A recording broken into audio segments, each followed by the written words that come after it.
So, without further ado, there's not much point in me waffling. There's lots of things to get through and a lot of discussion to be had. So, welcome to the Highland Fling, and I'll pass you over to Heather. Okay, I'm just going to tweet out the live stream, which Ford has just.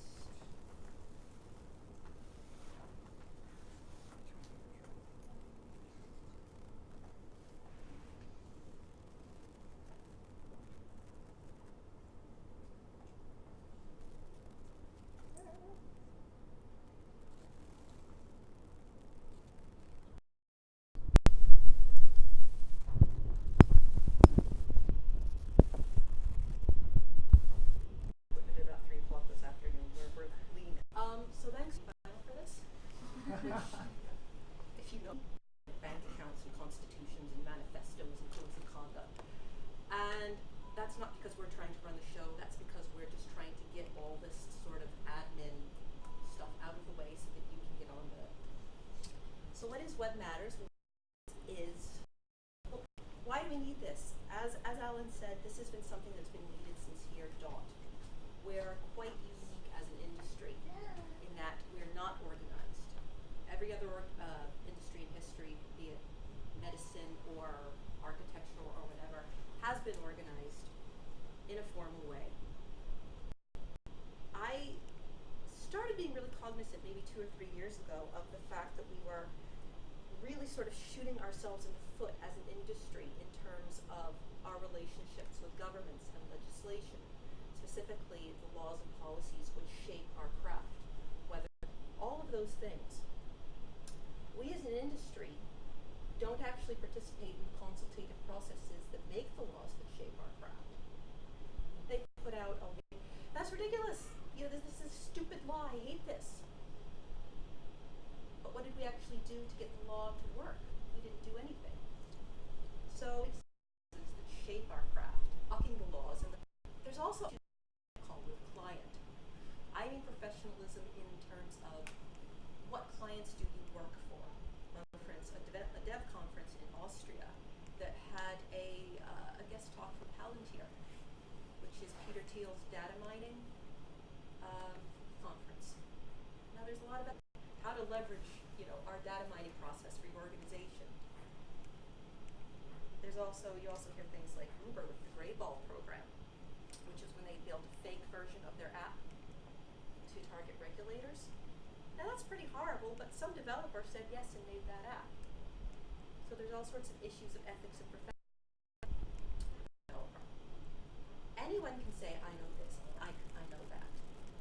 How does a recruiter know how to find the right people in an industry which was so entire industry being pulled out of the only regulatory system it has ever known, while simultaneously losing the personal freedoms of trade and movement, which have facilitated the creation of that industry in the first place. Now, down in Westminster, they'll tell you we're doing this and we're doing that, and I did a little bit of digging, and I read and I researched, and I found a little side note almost put in as an afterthought in a parliamentary committee report where they were saying, yeah, we're working on these laws for post-Brexit. And that little report was the only place they've ever mentioned them. There's no indication of who's doing that work. There's no indication of what processes they're running, who they're liaising with. And I actually went to my MP about this, and she stood up in the House of Commons and says, my constituent Heather Burns has these questions about you, and she got completely fobbed off. There is no precedent for an industry being pulled out of the only regulatory system it has ever known while the regulations it depends on are being renegotiated without its involvement, without its consent, and behind its back. And then a couple weeks ago we had Amber Rudd go on the Andrew Marr show and talk about necessary hashtags and encryption being the facilitation of terrorism. And the day that Andrew Marr interview appeared, she used the Telegraph to run the most appalling piece on tech companies that are facilitating terrorism, things like Snapchat and WordPress. And in that Telegraph article, it actually implied that the two chaps who created WordPress are personally profiting from terrorism because a couple of terrorists, like 6 terrorists in the world, happen to have a WordPress.com blog. And one of those two people is my friend. Okay, if you want to radicalize me, use the right-wing media to imply that a friend of mine is personally profiting from jihadi terrorism because of a platform he helped to develop 12 years ago. There is no precedent for an industry being pulled out of the only regulatory system it has ever known, while the laws and policies that govern it are being renegotiated behind its back, and while that industry is being publicly associated by its own government with the facilitation of terrorism. We are at crisis point as an industry. If we do not speak up now, if we do not put our feet down and say, no, this is wrong, I feel we frankly deserve everything that's coming to us. So how do we deal with that? Well, first thing is we have to show up.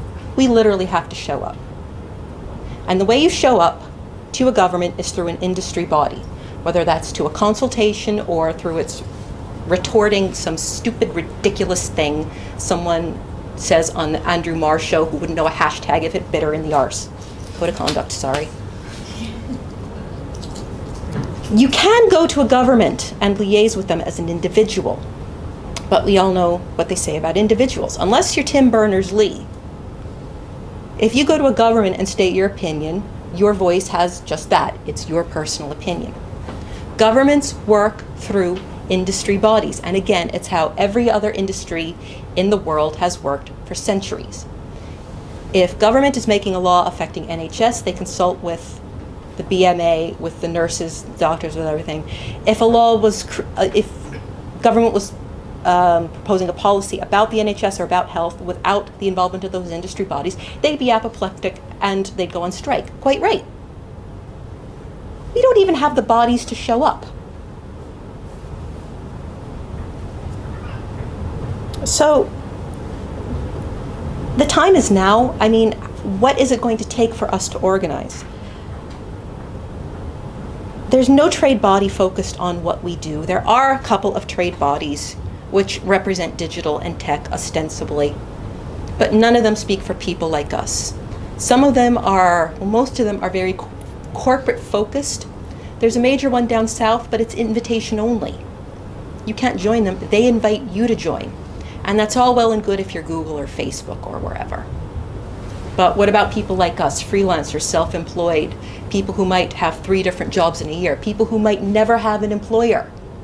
They're still stuck in this sort of old school mentality where you are represented through your employer, whereas we're an agency, we're an industry of free agents. How are you going to be represented if you never have an employer?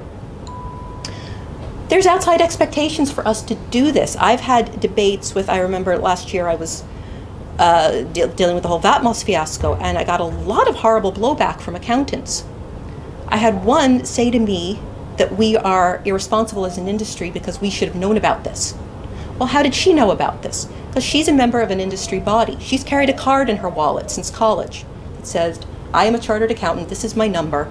She pays dues to an organization that pays a salary for someone to do nothing but read legislation and policy and warn members of her profession years in advance about legislation coming down the pipeline that's going to impact her work. That is normal for her. When she said that we were being unprofessional, she was actually right.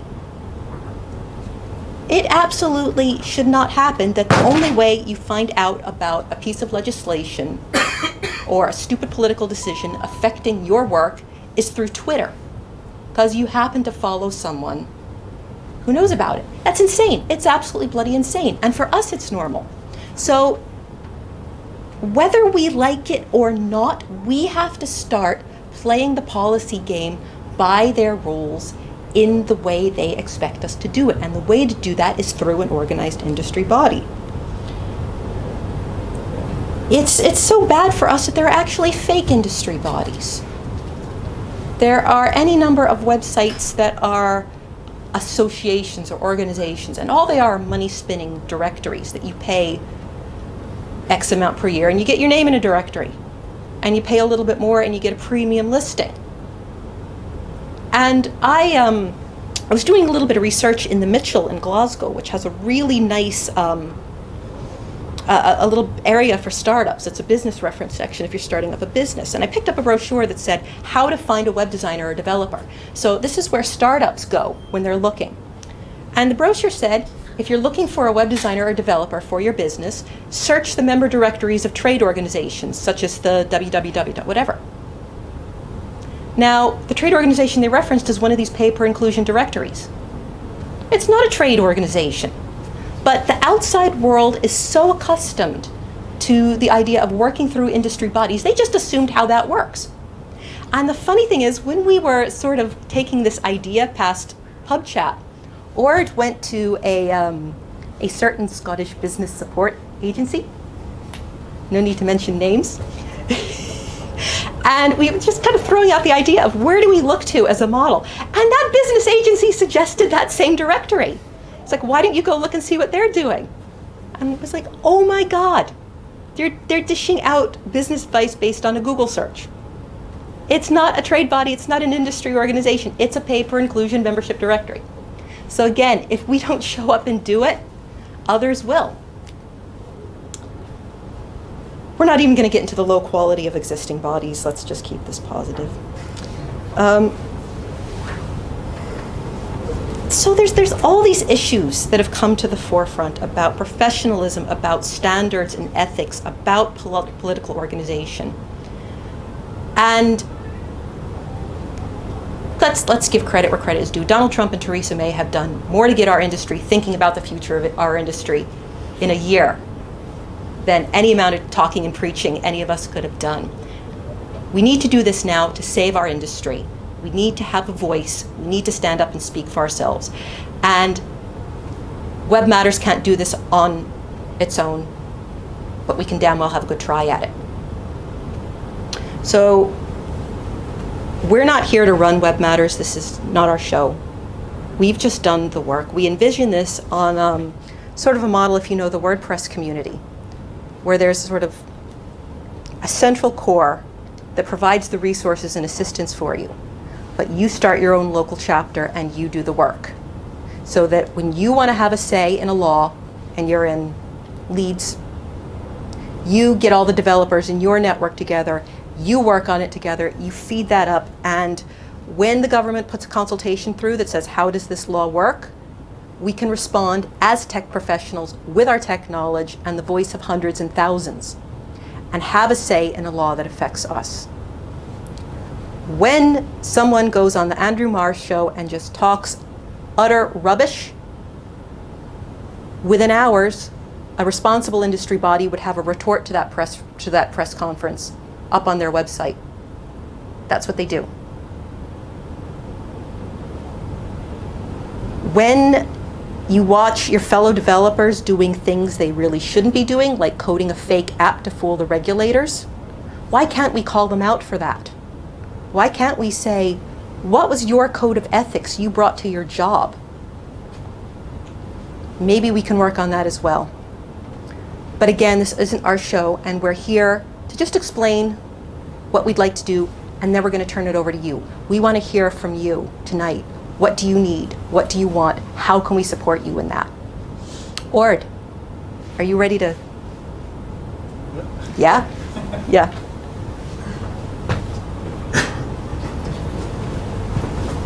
So, yeah. Just going to put you on the spot. Okay. Your turn, yeah.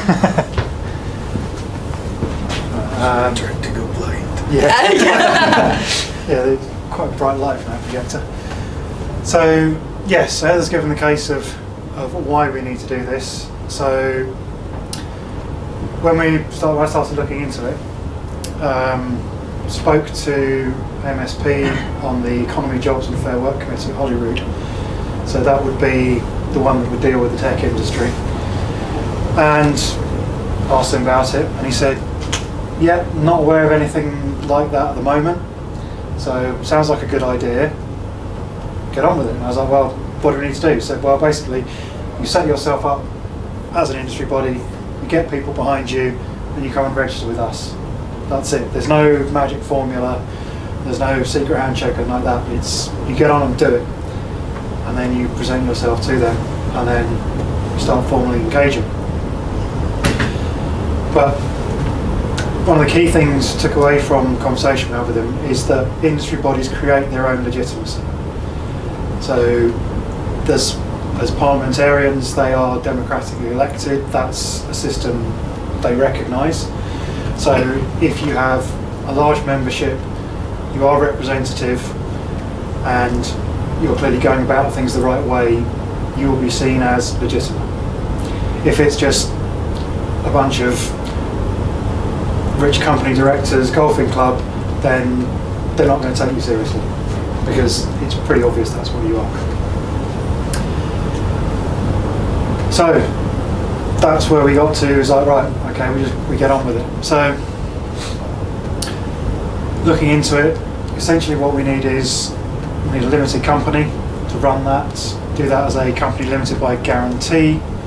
So that is then a non-profit organisation. So that then creates a legal entity that is Web Matters. How we run it after that is up to us.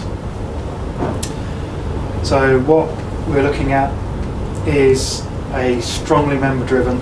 So the power is in the hands of the members. It's not there's a clique of the High Council that have secret meetings and decide things. It's going to be open and honest and democratic. Yeah. Yes. Yeah. So that's what we need to set up. As in, like, you're talking about two things here: the committee, Yeah.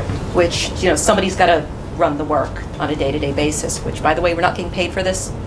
This is not a money spinner. This is not a get-rich-quick scheme. This is not us building jobs for ourselves. This is us trying to save our industry. So yes, there are certain legal structures we have to follow. So we need to have people on paper to run this, and we're hoping that some of you will step up to that plate tonight. And then in terms of future engagement are we allowed to talk about the Code Rudd? Yep. So that when Amber Rudd goes on television and says something stupid and accuses my friend of profiting from terrorism, we can fire out a Code Rudd, which is like a Code Red, but it's when someone says something really stupid about digital, that we could provide that informed policy commentary to counter this nonsense. It's like what you were told about bullies in the playground when you were a kid. If you let them get away with it once, they think they can get away with it again. And why don't we turn up to our own fight? It frustrates me to no end. I think it's really important to state as well that even if folk aren't willing to step up tonight, it's wrong to put people on the spot. Yes, it's important. We will let you out of the building. We will let you out of the building. No, it's important to take collective steps and having that discussion around what it does actually look like, and essentially that's why we've done tonight. So yes. We begin to facilitate conversation around it. Yes. I mean, we intend on continuing to meet, like, either via Skype or in person, week in, week out. Yes. Just to. So the way that we've pitched it is, I've actually been absent for the last couple of weeks, but it's been okay because there's been other people there to take up slack. I've still been able to dial in. I've still been able to have the conversations, and the responsibility should rest on no man, but collectively have an understanding of A, where you're going, and B, what needs done in order to get there. Yeah. It's how we continue to have that conversation. It's nice to see that we've gone from a smaller number through in Glasgow the last time when we talked about should we do this? Should we do this in February, and it's May. Here we are. Did that back in February, and then sort of things have moved quite quickly. We've had quite sort of successful conversations and very light touch, sort of an hour a week of that, and it's managed to come to where it is now, when it's at a point where it's no longer sort of there's already people in Leeds and Manchester and Liverpool talking about like sort of taking up the mantle there and sort of stirring things up, and it's before it goes too far we need to sort of figure out what the next steps are. Yes. So yeah, it's, even if it's not tonight, it's No. please continue to engage and take things forward. I'm curious, is there any questions from the floor? Because it's very easy for us to sit and talk about it. Yeah, I was wondering if we have any thoughts. I know you briefly mentioned with like Uber making the kind of fake app for regulators. Do we have any thoughts about kind of doing workplace, I guess helping out people with difficult bosses and that kind of thing? So rather than a relationship between us and an industry and the government, relationship between like workers and like bosses in their workplace. That used to be called a union. Yeah, well, I didn't want to say it because it Yeah. bothered anyone, but yeah. Yeah. Are we set up in any way to kind of behave in as like a tech-focused union and as being an industrial body help or hurt us doing that? One of the things that we decided very early on is that membership is open to individuals. It's not open to companies. That's because, number one, we're very flexible. You may be a freelancer, you may never have an employer, you may have three jobs in a year. So the idea is you carry your membership with you. You know, if FanDuel wanted to join, you know, that's awesome. But actually, it's the people who would need to join on their own. And if the organization got big and strong enough, they would absolutely have your back. And this is a point I made because my work is in digital law and things like that. When you're a freelancer, you're doing something you never ever should have to do, which is Google your legal compliance. People find out about laws from my blog, which is insane. And they read my blog posts to find out how they are supposed to comply with a law. And that's insane. You are left on your own to parse ridiculously complex aspects of European and British digital law, and no one has your back. If you screw up, no one has your back. If your boss tells you to do something unethical and you're a freelancer, oh well, just pack your bags.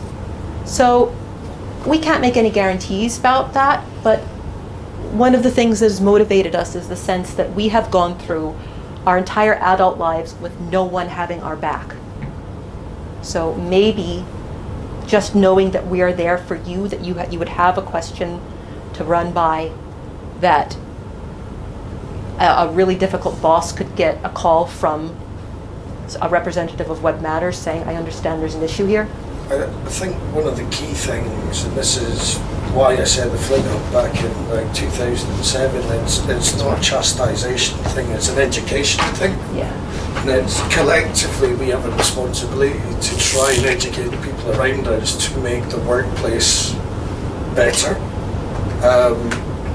Sort of sessions was set up in a slightly different construct to what the Highland Fling was. It was a conference with big speakers and things like that.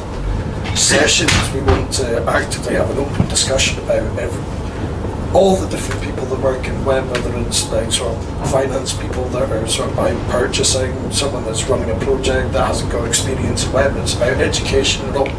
Through education, you form a support network. If we're all talking together, so Web Matters is actually a natural extension of that conversation. And in terms of the legal side, like I build the front end of websites. That's what I do for a living. The legal bit kind of goes a little bit over my head, but I'm very much in your camp where I would like to see standards live to, or a code of ethics under which people can be held accountable. And at the last session, we had John McGonigal speaking, and he was actually, he took Uncle Bob's coder's oath, and he actually took it. It was the standards for the Law Society of Scotland. Yeah. And he was actually drawing similarities by the standards by which he's actually held accountable and can lose his... So there were 7 of them that he mapped straight across. He said, right, this maps directly onto this from the Law Society. So. But in order to get there, we have to continue momentum and have these discussions and figure out how you... It comes through visibility, it comes through persistence, and it happens through joint effort. And I think that you hit it there. We have to have this discussion. Yeah. We can't say which direction the discussion needs to go in, but we have to have this discussion. And why not have it here within this organization? Because again, if we don't do it, who will?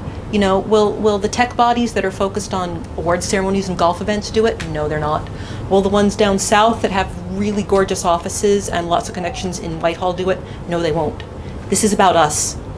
Let's have that discussion. And as a collective support network, if we've got people throughout the industry, so if we've got, say, people from HR or whatever the current trendy term for HR is, if we've got people from that as part of Web Matters and you're having a problem, then you can connect the two people together and say, right, okay, I need some help with problem boss, and then there's a couple of people that say, well, okay, yeah, I know how to deal with that, that's my area of expertise, here's some advice. So, yeah, collective support network. Uncle Bob did a talk here a year ago about... Yeah. Uncle Bob was here? Yeah. Wow. Where you're standing now. Go Bob. Yeah. Yeah, no, sorry, I mean, I guess Yeah. that's, like, there's kind of, I see two possible, both very, very important kind of routes that this kind of body could take. And one of them is kind of us outwards to the government, and the other one is like us helping each other in our workplaces and like, You know, collective if you're like organizing. me, you get to a point in the day where you realize you haven't spoken with another adult all day. You know, because you're working from home, you're a freelancer. That's crazy. You know, that's absolutely crazy. Someone needs to have your back. I think, so forgive me if this is a really stupid question. Who are we looking at representing? Who are we looking at not representing? Is it people who build websites? Or people who do stuff with the web? Are there specific categories of workers we're looking to not include in this? I'm going to turn that back to you and say, who do you think it should represent? So I'm going to take a guess and say that a lot of people here are people who build websites, build web apps, build things that are based on the internet in some way. And a lot of the people here will be the people who actually do a lot of the coding, but possibly do a lot of other things as well. So, I mean, the cop-out answer, which we've gone with so far, is that it's anybody who self-identifies as working with web. And we haven't come up with anything better than that. So, if anyone's got ideas, yeah? Well, yeah, I mean, so if you look, drawing on like talking about unions, if you look at the concepts of industrial unionism as opposed to like craft unionism, which is the common unionism in the UK, industrial unionism usually looks at anyone who works in the whole industry. So it could be coders, but it could also be, I mean, it was mentioned before, it could be like financial, like people who work in finance, anyone who works in the kind of organisation that is dedicated to that thing. This is the first time I've ever done anything with methods, but like I think that would be a really positive way of kind of doing that. So like project managers and designers and people who work in finance. So basically everyone, maybe except for the people who can hire and fire people, is the standard. I mean, when the Home Secretary goes on TV and says WhatsApp and WordPress are facilitating terrorism, that's everyone affected. You know, if you make your living on the web, regardless of what it is you do, you are at risk from uninformed guidance, from a lack of legal compliance, from these threats to the profession, from being moved out of your own regulatory system. How do you define the web? Sorry? How do you define the web? I mean, Is it something that runs on HTTPS? Or are you talking about anything that's run over the internet? Because things like WhatsApp are part of the web. Yeah. Front end, back end, private, public, intranet, I mean... What's that classic web versus internet thing? Yeah. Essentially, right? It's like, what's... If you make your living staring at a screen, I'm happy with you being in. And this is something that the Highland Fling sessions have been really good at. It's cross-platform, it's cross-disciplinary, it's cross-language. You know, we are so guilty in our industry of being tribal, and the Fling's done a great job of just getting everyone together in a room regardless of specialty or discipline, language, age of experience, qualifications, lack of qualifications. What is it that someone said? We have more in common that unites us. So. I have a kind of follow-up question, which is it actually a question that needs answering from the perspective of being an industry body that gets taken seriously by government? You guys might not have the answer to this. I mean, there's certain rules you have to follow to be given consultative status, which we're not going to look at over pizza. But I can't help but think they would be too picky. You know, they're not going to demand CVs. It can be anybody and everybody, right? right? No, so it it can't. can't be like, well, I'm a bricklayer.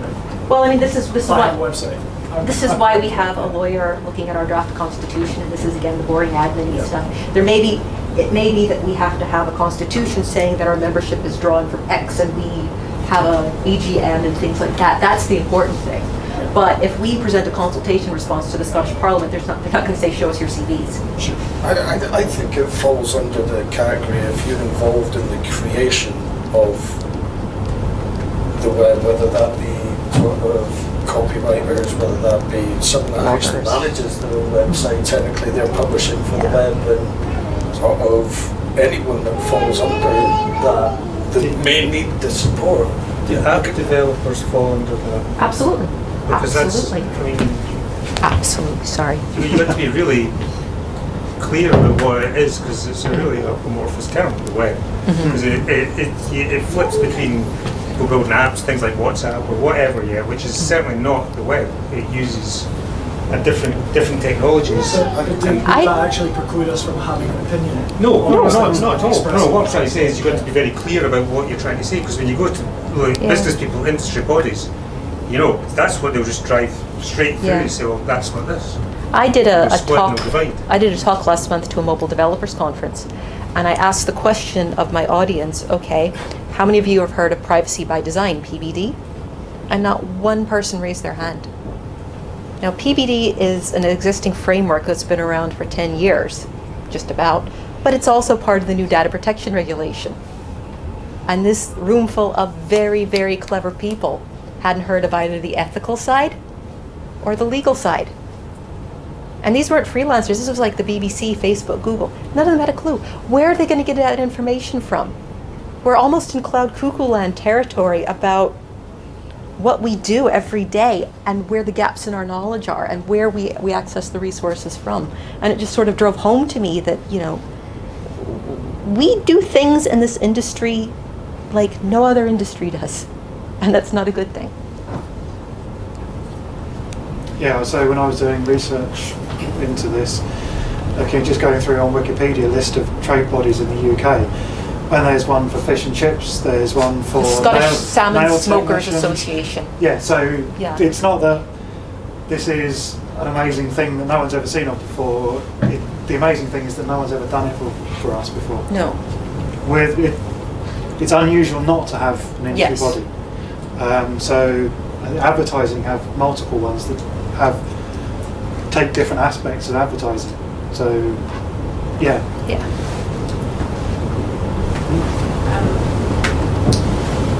It's come up kind of now, and Heather mentioned earlier as well, that kind of anyone can call themselves a developer or whatever, and we need to think about what that means. I had my first proper web job as a freelancer when I was 15, and being able to become a part of the industry so kind of easily and be taken seriously as well, despite not having had any kind of going through strict entry requirements or whatever. I think that's a really important part of what makes our industry good, is how accessible it is to people to get into this this career that overall is really very, very good compared to other ones. And so when we're thinking about this, I think it's important to keep in mind who is having a very kind of broad and inclusive definition is an important part of our industry and something that we should try to protect. One of the things we decided really early on is that we're not going to advocate mandatory qualifications. That's a debate that pops up every now and then. No, we don't think you should have a piece of paper. We absolutely believe, I think a lot of us came in as amateurs and just I did the web for 10 years before I went pro. And I took a course at a local university because I thought I needed to maybe up my skills a little from amateur to pro. And not only was I so far ahead of the course that it was ridiculous, that's not egomania. Honest to God, they were still teaching Dreamweaver. But I had a certificate at the end of that said I'm a professional when I frankly could have covered the course. So the quality of courses out there is no guarantee of the quality of the person who comes out of it. We are diverse, we are very self-started, so we decided very early on, we're a big tent, we'll accept anyone, any shape, color, size, but we're not going to advocate mandatory qualifications, and we're not going to require them as a prerequisite for membership. If you're Tim Berners-Lee, you have a place in here. If you've never had a day's education in your life, you have a place in here as well. So, having said that, professional qualifications and certifications is a direction this could go.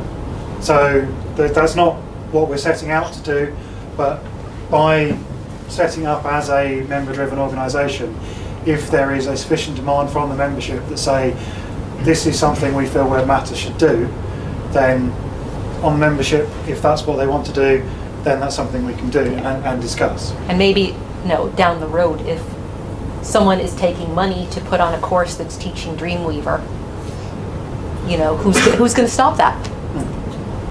On the flip side of the not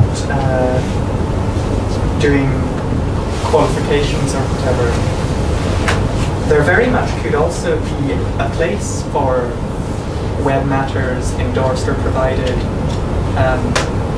something that was open to everyone in this way. That you didn't, that I could have done when I was 15 to, prove that I knew my stuff and so on. That someone who is trying to get in from another industry with no prior experience. I wish Charlie was here for this bit. Yeah.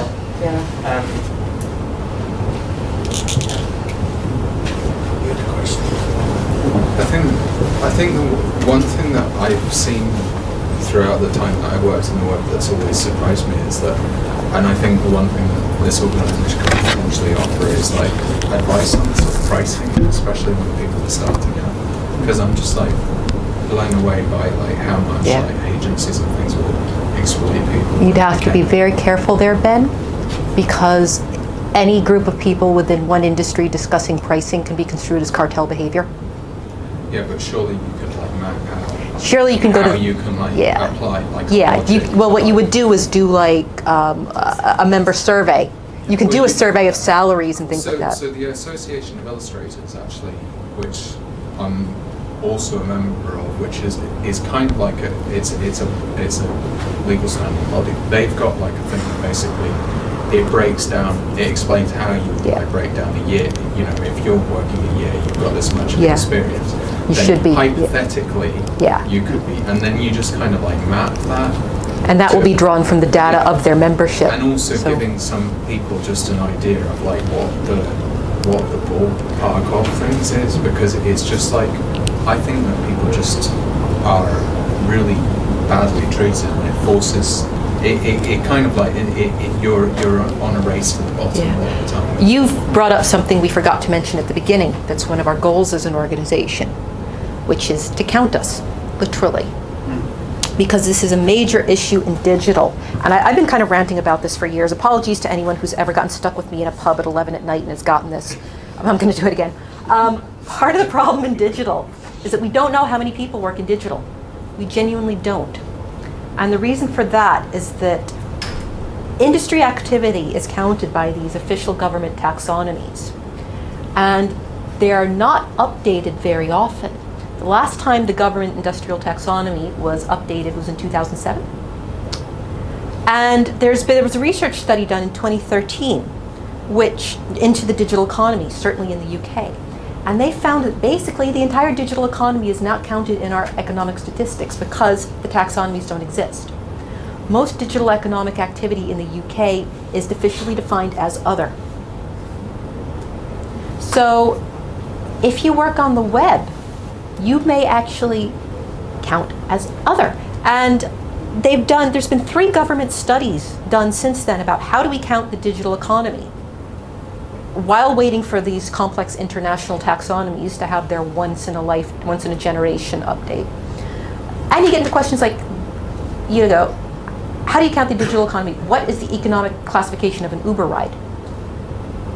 Is it transport or is it digital service? As of this morning, according to the Advocate General of the EU, it's a transport service and not an app. But it's very difficult to count how many people actually work in our industry, because you're either in other, or the other problem with this counting is very old school. It's about traditional employment. If you work for an employer, you're counted in there. Whereas we either don't work for anyone or work very freelance, very short term. So let's say if you're building a website for a bank, can't think why that sprung to mind. If you're building a website for a bank, you count as being part of the banking industry. Yeah. Is that a useful classification? Well, I have never been asked, I've never counted in anything, because that's not a self-esteem cry for help. I literally have never been asked what I count in for anybody, by anybody, because I'm self-employed, I don't have a VAT classification because I'm under the VAT threshold. So and all the work I've done for the past 10 years, don't count anywhere. So that's one of the things we'd like to do, Ben, is maybe just using Scotland as a pilot, count us. Because how do we know how many people are affected when we don't know how to count? I was watching a House of Commons hearing into Brexit and tech, and they basically said if the digital economy was correctly counted, it would add a percentage point to our national GDP. So one of the reasons we're going to be hit so hard by Brexit is because, number one, we don't have the political representation showing up. Number two, we don't even know who those people are. We're taking a lot of inspiration off an industry body called UKIE, which represents the games industry, which things like, your Grand Theft Autos and Interactive entertainment. Yeah, interactive entertainment. They are super organized. That CEO went up in front of the House of Commons, and when the MPs asked her how many people are employed in the gaming industry, she had the numbers. How many people in the gaming industry in the UK are EU nationals? She had the numbers. There was a story that ran in The Guardian about how Brexit was going to affect the gaming industry. And it was, not exactly a regurgitation of a press release, but it was, all the figures were coming from UKIE. Yeah. So you hear the phrase stand up and be counted, but we literally need to count ourselves and find a way of counting ourselves. So that's when Charlie has been looking into counting. Trying to get a count. Trying to get a count. So he works in recruitment in Scotland, so he's got a pretty good network for this. And he's been looking into it for 2 months and still hasn't come up with anything he feels is reasonable. And so it's harder than we thought. Yes. And we thought it was hard. Yeah. I think the really important thing is the more data that you have, not the more powerful you become, but yes. I think it's key to be able to act advisory when people do come to us for a voice, and I think it's also like the more authoritative you become, the more clout you're going to have when it comes to things like looking after your members, because actually you're not speaking crap. You're actually representing everyone that's part of that part of the conversation. If you can put a number on it, it's like, well, it's not just me that says it. It's I'm going to hand 30,000 other people. I'm going to hand over to Sean Harris now. She's done our branding, and she's going to show it off, assuming she can get the laptop talking to this. We've had a Slack channel going, which you're all welcome to join, but we've been doing a couple things in it, like the branding, the code of conduct, and picking a name, which was to an audience vote. So if you don't like Web Matters, you had your chance. I personally favored the Web Technologists Forum because it would have been abbreviated as WTF. And I so wanted to rock up to Hollywood and say, I'm from the WTF. But this is democracy, and I was overruled. So Sean, can you come show us our branding? You had a question on the live stream as well. Will the committee be a separate body from those heading up the local communities? That's a legal matter. Open to discussion. Yeah, I actually have to check with our lawyer about that. Yeah, that's not like a matter of opinion. That's like what does, yeah. So Sean is just going to set up here. I took the last iron glue, if anyone's wondering. You got it on the first try. Wow. This place is you glorious. Say that, but I've only got a bit of it. Okay, well, I'll talk to you about this bit, and then someone can help me get the next bit. You should hire Sean. She's brilliant. Why, thank you. So, ta-da, some branding. It's probably best to start off with the where we started from, which is the values. We had a bunch of them, like 7 or 10 or something, that I've honed down to 5, and no one shouted at me for doing that. So yeah. Transparent came under ethical in my book, so I didn't bother repeating it. But basically, everything that we do, we're going to try and be those 5 things. And we needed a visual identity that would help us to do that, but branding is much more than just the visuals, so it's how we do everything will be part of that. The brand advantage is basically like, what's our thing that make people come to us, rather than all of the, oh, I've paid my money, therefore I can be in the big long list of not really a body. And that's trust. So having a strong brand and having people really stick to it, and the implementation of it will help to reinforce that, you know, we are trying to do this with integrity. We're really not messing about and just making it up on the fly. We've got our research. We've got people who really know what they're talking about, leading these takedowns of nonsense and red comments and whatnot. So trust is the easiest thing for us to lose, but we can all work quite hard to keep it going, and I think that'll be fine. The tactics are something we can talk about later, but the mark up in this little corner is the thing that we can all play with. So in the different localizations, whether it's Leeds, Liverpool, you know, Ontario, if we decide to go over there, I don't know, whatever. That's the bit that people can really make their own for their area. And just a very simple colour palette, so we know who we are, but enough flexibility for people to be able to personalise it to their own local areas. So hopefully that bit. And so, I'm liking this, press the F button here. No, I'm not. There we go. So, some examples of how it could be localised, not picked for any reason other than you've got a middle type name, you've got a very short name, you've got a long name, sorry. However, York and Southampton, if you're listening. So just this simple tagline changes depending on where you are, and then your own little group thing. It's pretty self-explanatory, I don't really need to waffle. And obviously a stacked version if you need that. What I will do is there will be guidelines of how to recreate these and stay on brand, and so it will be the proper construction stuff and which fonts to use. And yes, I totally borrowed from materials with the font use. Why not?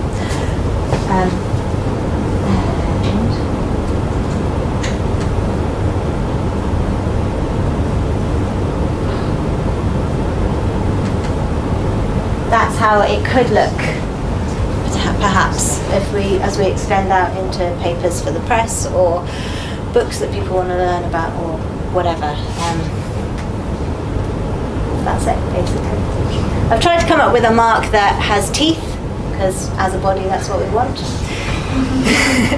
And that builds a solid thing from the tension of having the 2 bits on the side, because that's what we're doing. We're building something solid with this, and it's going to be here in 10 years' time. It may not look quite like this, but you know, we'll be here and we'll have grown. Ta-da!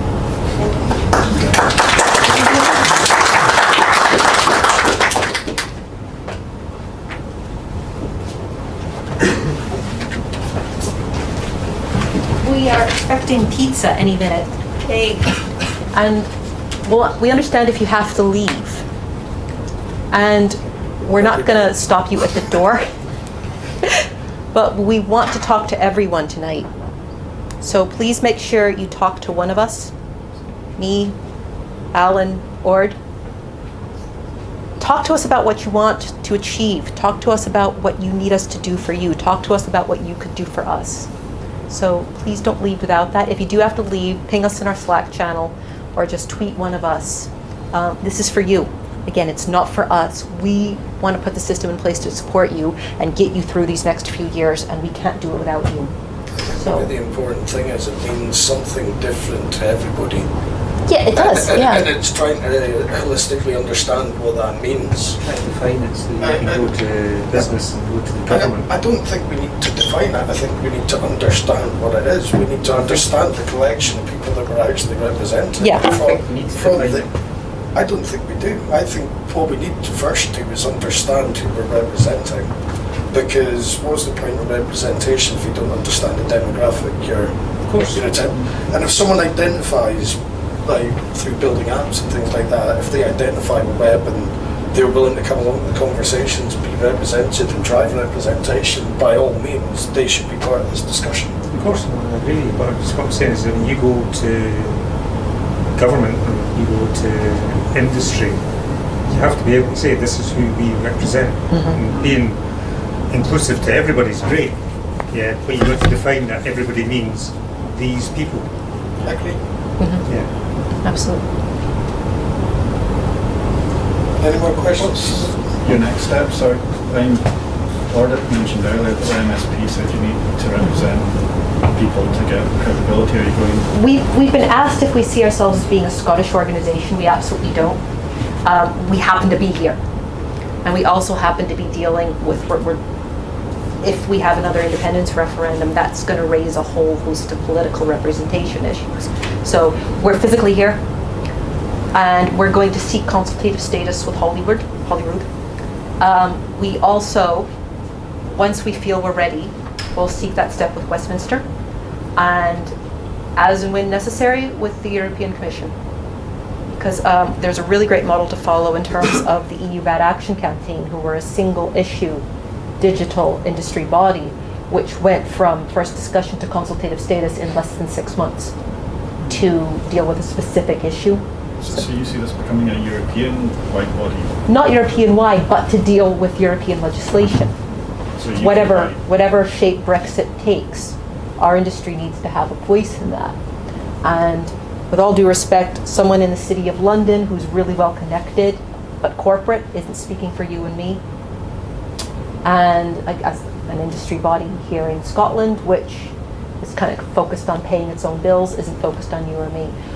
We're here to ask the questions and be that challenge. So wherever the road takes us is the answer to that question.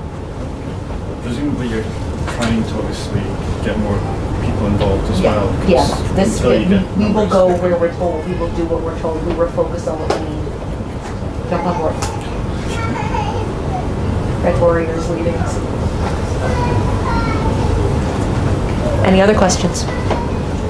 This is the part where the pizza delivery man magically shows up, but it hasn't happened yet. So,